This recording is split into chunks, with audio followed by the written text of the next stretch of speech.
नमस्कार दिन तमाम अनेक गुरुत्वपूर्ण खबर सहित न्यूज 8 को स्वागत करुच्ची अपूर्व। प्रथम देखा हेडलाइंस। 25 वर्षर वामगढ़ भांगी त्रिपुरा रे बीजेपी उड़ाइला गेरुआ झंडा। नागालैंड रे बीजेपी और सहयोगी को बहुमत। मेघालय रे झुला स्थिति। शाह कहले ओडिशा रे गढ़ी सरकार। मंत्री विभाग अदल बदल। बीजेपी विजय पर निरंजन सुशांत और प्रफुल्ल को पुरस्कार मिलता चर्चा।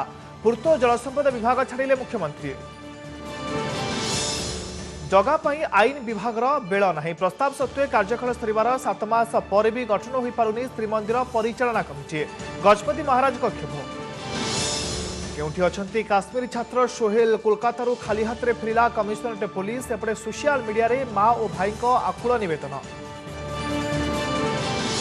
एमएसपी प्रसंग में केंद्र कृषि राष्ट्र मंत्री शेखावत का मत। केवल एमएसपी वृद्धि बढ़ाई पारिबनी चाषी आय। उत्पादन खर्च ह्रास उपरे देले गुरुत्व। ओटीवी फोरसाइट 2018 गोटे मंच में विविध गुरुत्वपूर्ण प्रसंग में मानस मंथन। मत रखिले मंत्री, नेता, बुद्धिजीवी और सेलिब्रिटी। बुलेटिन आरंभ करबा आज देशर सबुठारु बड़ खबर सहित उत्तर पूर्वांचल में चलिला पद्मर जादू। विपुल विजय सहित त्रिपुरा रे 25 वर्षर वामगढ़ भांगी बीजेपी उड़ाई गेरुआ झंडा। 60 आसन विशिष्ट यह राज्य में मतदान होता 59 आसन बीजेपी मेंट 43 रे विजयी होइछे। गादीच्युत होता वामपंथी दल को मिली 16 आसन। सेपरी कांग्रेस एठारे खाता खोलिबारे सक्षम हो पारि नाही। सेपरी नागालैंड में बाजीमात करिछि बीजेपी मेंट। सहयोगी एनडीपीपी सहित एठारे बीजेपी मेंट मैजिक नंबर पार करी 31 आसन हासिल करिछि। शासक एनपीएफ 27 सीट रे विजयी होइछिबा आगुआ अछि। त्रिपुरा भली नागालैंड रे भी कांग्रेस खाता खोलिबाकू सक्षम हो पारि नाही। तेज सेपटे झुला विधानसभा दिग को गति करुछि मेघालय। शासक कांग्रेस 21 आसन में विजयी होता बेले ताकू टक्कर देछि national people's party NPP. NPP 19 आसन में विजयी होइछि। तेबे एठाने बीजेपी 2 आसन में विजयी होता बेले अन्य दल को जाइछि 17 सीट। उत्तर पूर्व राज्य में सफलता पर ओडिशा रे बीजेपी सरकार गढ़िबा नै दृढ़ोक्ति प्रकाश करिसेंति दलर राष्ट्रीय अध्यक्ष अमित शाह। आगामी दिन में दल निश्चित भाव ओडिशा रे सरकार गठन करने जाउछि बोली से दंभोक्ति प्रकाश करिसेंति। से आहुरी मध्ये कहिसेंति जे पर्यंत ओडिशा, पश्चिम बंग, केरल और कर्नाटक रे बीजेपी सरकार गढ़ी नै से पर्यंत बीजेपी गोल्डेन पीरियड आसीछि बोली कहि हेबो नाही। आगामी कर्नाटक विधानसभा निर्वाचन में दल निश्चित भाव जितिबो बोली शाह कहिसेंति। सेपटे जवाब रे कृषि मंत्री प्रदीप महारथी कहिसेंति जे शाहक आशा रे ही रहि जिवो। बीजेपी पई ओडिशा रे स्वर्णिम युग केबे भी आसीबनी। बीजेपी प्रथमे निज मुख्यमंत्री प्रार्थी घोषणा करू। अभी भी मैं कहता हूं ओडिशा, बंगाल और केरल में जब तक सरकारें नहीं बनती, कर्नाटक जब तक जीत नहीं लेते, भारतीय जनता पार्टी का गोल्डन पीरियड आना बाकी है। ये तीनों राज्यों में भारतीय जनता पार्टी की सरकार बनने जा रही। ओडिशा में, बंगाल में और केरल में, तीनों में बनेगी सरकार। और कर्नाटक तो हम जीतेंगे ही जीतेंगे। आशा आशारे रही गोल्डन पीरियड पाखु आसवार चांस नहीं। से सिल्वर पीरियड भितर अच्छा से सिल्वर पीरियड भितर रुहतु। गोल्डन पीरियड आसबार संभावना नहीं। आगे अमित शाह कही नथिले कि बीजेपी आसवे बोली। अमित शाह कहते प्रपोजाल होता आइले कहीं। तेणु ओडिशा ओडिशा नवीन पट्टनायक बीजेपी बड़ विजय पर मिला पुरस्कार। किछि मंत्री को मिला गुरुत्वपूर्ण विभाग। एमितिकी गत किछि वर्ष हेब मुख्यमंत्री पाखरे थिबा जलसंपद और पूर्त विभाग भी बांटी दिया जाइछे। निरंजन पुजारी, सुशांत सिंह और प्रफुल्ल मल्लिक को बीजेपी सफलता लगी गुरुत्वपूर्ण विभाग दिया जाइथिबा नै चर्चा होछि। दल पई भल प्रदर्शन कले मिलिबो पुरस्कार। बीजेपी उपनिर्वाचन पर नवीन एभली स्ट्राटेजी अपनाइथिबा कुहा जाउछि।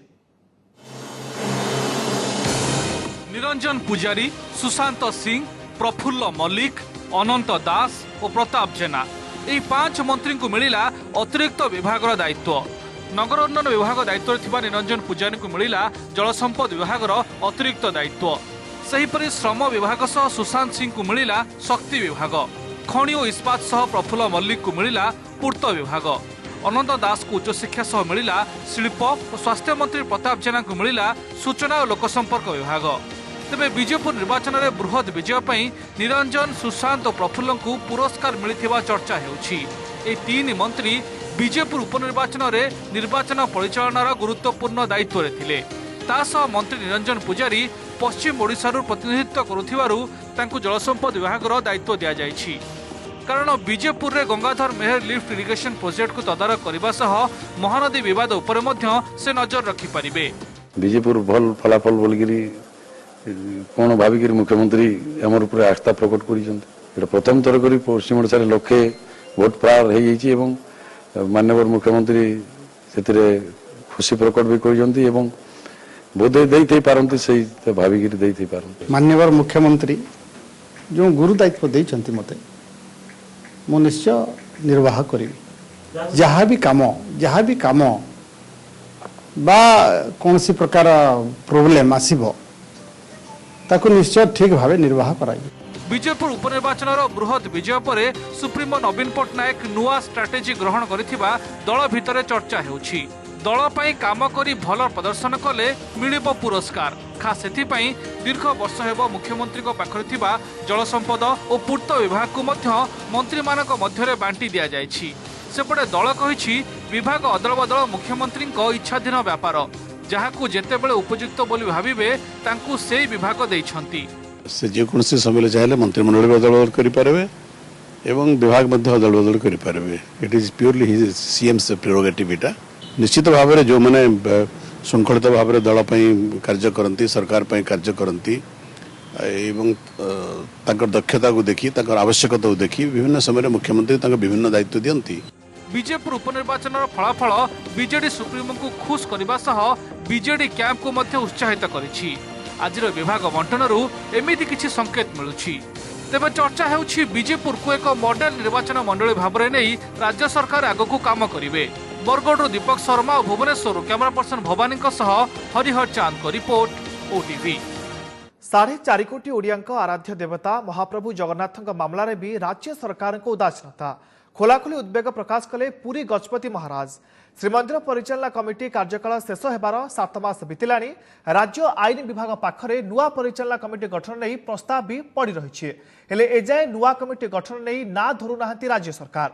फल ना आगत हो पारुछि श्रीमंदिर बजेट ना कार्यकारी हो पारुछि सेवायत उद्देश्य प्रस्तावित योजना। कहीं गठन हो पारुनी श्रीमंदिर नुआ परिचालना कमिटी। पुराना परिचालना कमिटी कार्यकाल शेष होबार 7 मास बीती भी नुआ परिचालना कमिटी गठन में विलंब घटुछि। कमिटी गठन में विलंब को नहीं आज उद्वेग प्रकाश करछंती गजपति महाराज। कहिछंती नुआ परिचालना कमिटी गठन दिगरे पदक्षेप लगी पूर्व मुख्यमंत्री और आईन मंत्री को व्यक्तिगत भाव अनुरोध करिछि हेले एपर्यंत कमिटी गठन होई नथिबारु से क्षोभ प्रकाश करिछंती। मार्च मासरे आम पहुँचलुणी एटा बहुत असुविधा आमको दौची। ए विषय में आम मुख्यमंत्री को लिखित भाव में जनईचे व्यक्तिगत भाव में भी साक्षात करके निवेदन करें आईन मंत्री को भी आम करें किंतु आम आशा करूँ जो अति शीघ्र करेंगे यहाँ एमती हवा कथा नुह। अबिका बजेट समय आसीगला यहाँ आमको बहुत असुविधा सृष्टि करुच्ची। श्रीमंदिर दैनिक नीति परिचालना बजेट प्रस्तुति सेवायतक उन्नयन पर विभिन्न योजना कार्यकारी और तदारख एवं सर्वोपरि श्री जगन्नाथ सेवा पूजा संपर्कित समस्त गुरुत्वपूर्ण कार्यर रूपरेख प्रस्तुति और पालन क्षेत्र में गुरुत्वपूर्ण भूमिका ग्रहण करिथाए श्रीमंदिर परिचालना कमिटी। हेले गत 2017 जुलाई 23 रु पुराना परिचालना कमिटीर कार्यकाल शेष होईछि। एहा परे नुआ कमिटी गठन पर नियम अनुसार राज्य आईन विभाग को प्रस्ताव भी दिया जायछि किंतु ए भितरे 7 मास बीती जाइथिले भी परिचालना कमिटी गठनर ना धरुनी राज्य आईन विभाग। एपटे परिचालना कमिटी गठन में विलंब सह पारंपरिक मनोनीत प्रक्रिया और यार कार्य दक्षता प्रति भी प्रश्न उठाई सेवायत। सरकार यदि शांति श्रृंखला श्रीमंदिर उन्नति सेवायत मानकर उन्नति सामाजिक अर्थनैतिक विकास इच्छा प्रकाश करती ताहले निर्वाचन माध्यम परिचालना कमिटी निर्वाचित करंतु। मुख्य प्रशासक रेकमेंड संभवतः करिसंती किंतु वर्तमान सरकार लेवल रे से 7 मास होगला कहीं परिचालना कमिटी होना जो आज गजपति महाराज भाषण में कहले। टेम्पल एक्ट अनुसार 18 जन सदस्य को नहीं प्रति 3 वर्ष गठित होता है श्रीमंदिर परिचालना कमिटी। एथिपाई श्रीमंदिर मुख्य प्रशासक 10 जन ना सुपारिश करथांती जहां मध्यरु 5 जन ना ऊपर मोहर मारी थाए आईन विभाग। दीर्घ 7 मास बीती जाइथिले मध्य नूतन परिचालना कमिटी गठन करि पारि नांती राज्य सरकार। यहाकु नै आमे भेटिथिलु आईन मंत्री प्रताप जाना को किंतु ए नै से कोनोसी प्रकार उत्तर रखिबाकू मना करि दैथिले। प्रश्न उठुछि बीजेपुर उपनिर्वाचन में मातिथिबा कारणरू ना निर्दिष्ट किछि व्यक्ति को कमिटी स्थानित करबाकू ना अन्य किछि प्रशासनिक कारण जोगु विलंबित हेउछि नुआ श्रीमंदिर परिचालना कमिटी गठन एकथा स्पष्ट हेउनथिया बेले श्री जगन्नाथ प्रेमी मनरे क्षोभ बढ़ुछि। पुरीरू प्रदीप महांती और भुवनेश्वर बड़लाम महांती का रिपोर्ट ओटीवी। आशा परवर्ती खबर को खाद्य शस्यर एमएसपी बा सर्वनिम्न सहायक मूल्य वृद्धि चाषी आय बढ़ाइबार विकल्प नुहे। आज ओटीवी फोरसाइट कार्यक्रम में जोगदे केंद्र कृषि राष्ट्रमंत्री गजेंद्र सिंह शेखावत केवल एमएसपी वृद्धि द्वारा चाषीर आय बढ़ी पारिब नाही बरं वैज्ञानिक उपाय चाष कले खर्च ह्रास होगा सहित सुफल मिल से कहते।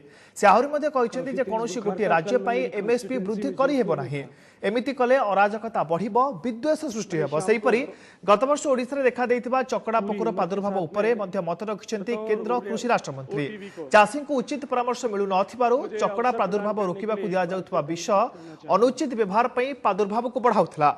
विशेषज्ञ जांचरू चाषी पठाउथबा थाइमेट विष चकड़ा को ओलोटी बढ़िबा को पुष्टि जोगाउथबा जणा पड़िथिला। ओटीवी फोरसाइट रे प्रथम सेशन रे mission 2022 the key implication of MSP threads and opportunities प्रसंग रे होइथिबा आलोचना रे चाषी आत्महत्या यार कारण और निराकरण उपरे मध्ये आलोकपात करथिले केंद्र मंत्री। देश के किसान की आमदनी को 5 साल में दोगुना करेंगे। इसके क्या रास्ते हो सकते हैं? केवल एमएसपी बढ़ाने से हम देश के किसान की आमदनी कभी दोगुना नहीं कर सकते।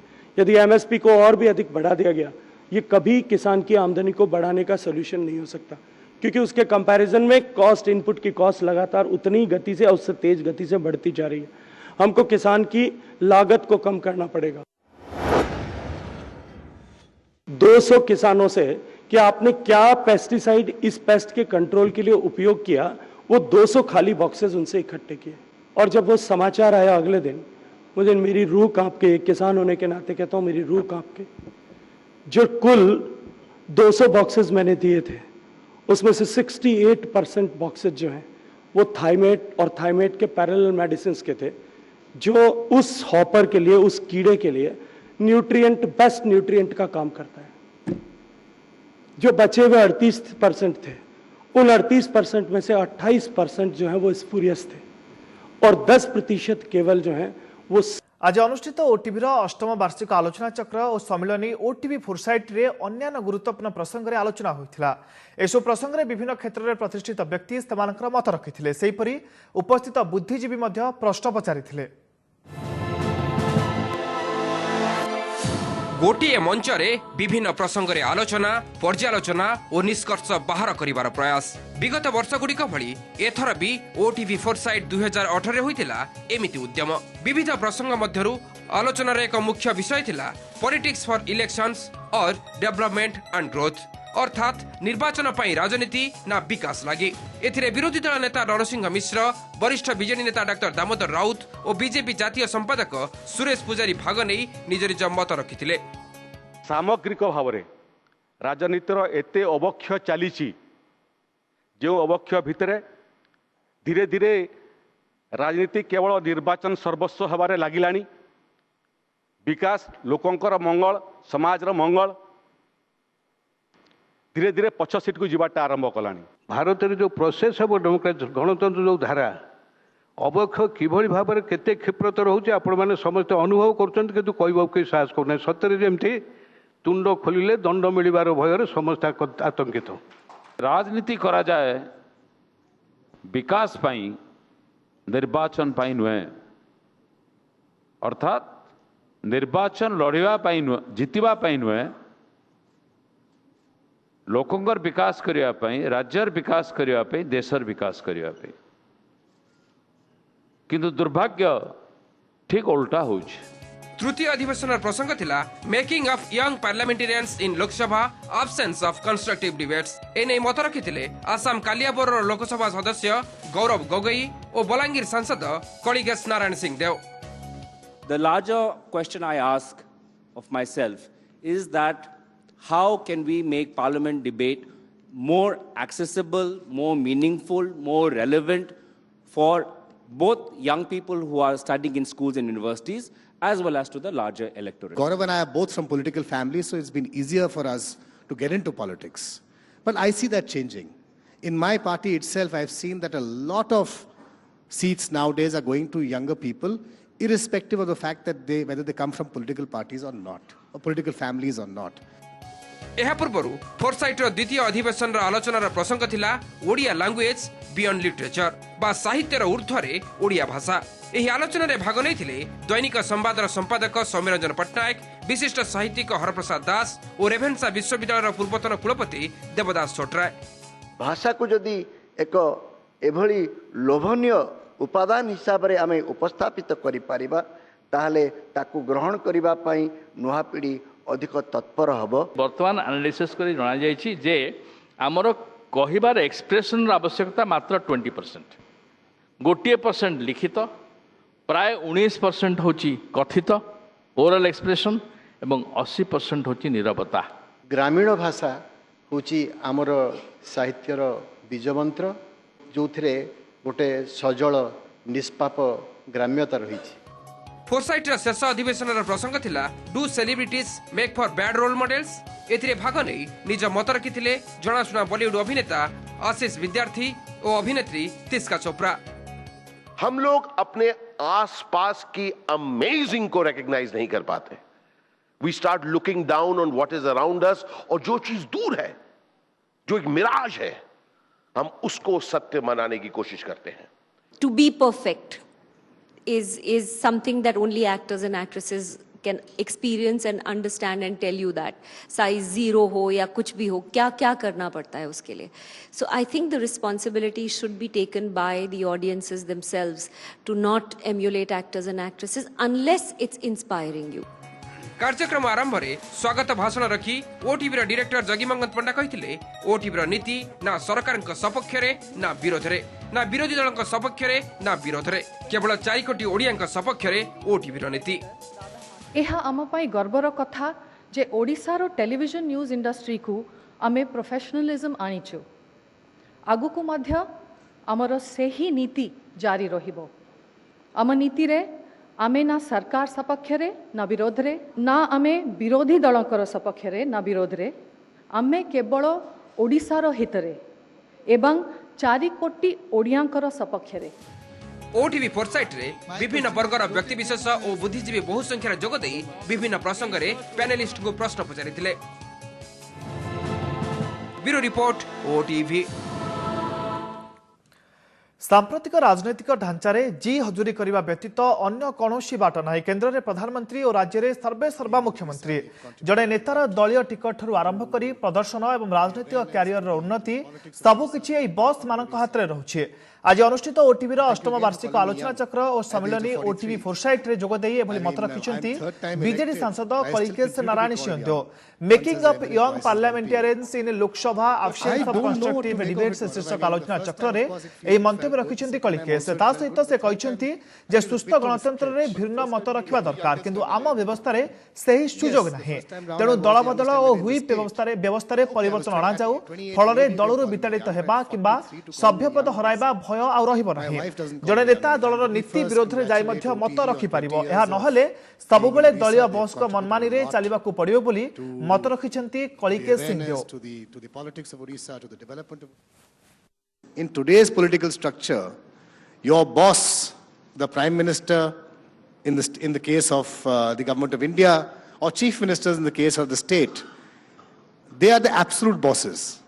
Your ticket depends on them, your performance depends on them, your growth depends on them.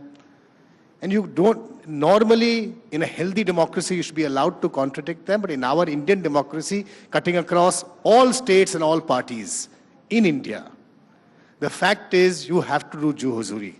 You don't have a choice. How do we get out of this? My first submission to you would be, let's remove the anti-defection law, the way it is, the whip system. If I do not agree with the policy of my party, I should be allowed to disagree without being thrown out of the party or losing my membership. If I can't do that, I will always be under the whip or the whims and fancies of my leader. समय सरी news 9 को रखुचु। अधिक खबर पे आपण माने log in करि परिबे वेबसाइट ओडिशा tv.in। नमस्कार।